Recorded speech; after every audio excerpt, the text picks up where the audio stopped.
In today's video, I'm going to teach you how to create a payment link using Stripe, a popular tool for managing online transactions. Let's dive right in, ensuring you have everything set up from start to finish with ease and efficiency. First, you need to head over to Stripe. If you're new to Stripe, it's a powerful online service that handles all sorts of payment processing needs. Whether you are selling products online or offering services, Stripe allows you to set up smooth transactions. So let's make our way over there, and if you haven't already created a Stripe account, you'll want to sign up and log in. Once you're logged in, you'll find yourself on the main dashboard of Stripe. This is where all the magic happens.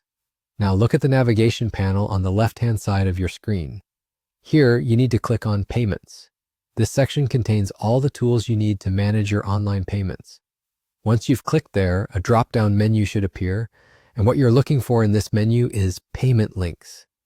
It's a section dedicated to creating easy, user-friendly payment links that you can share with your customers.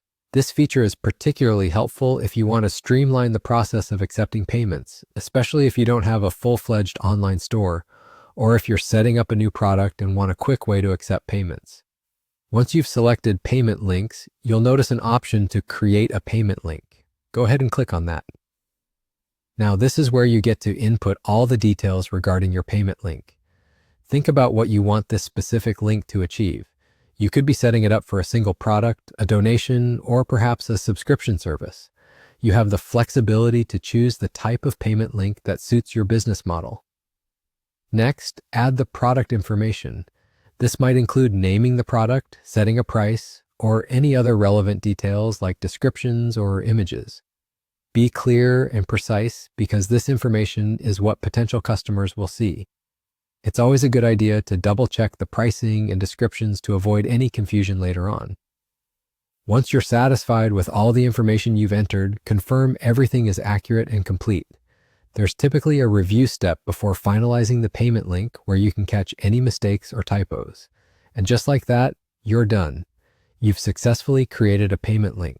Now, you can share this link with your audience via email, social media, or any platform you prefer. This ease of sharing makes it an efficient solution for capturing sales quickly without the need for a complex e-commerce system. So there you have it, a simple yet effective way to create a Stripe payment link. This walkthrough not only saves you time, but also simplifies the payment process both for you and your customers. Thanks for watching, and until next time, happy processing with Stripe.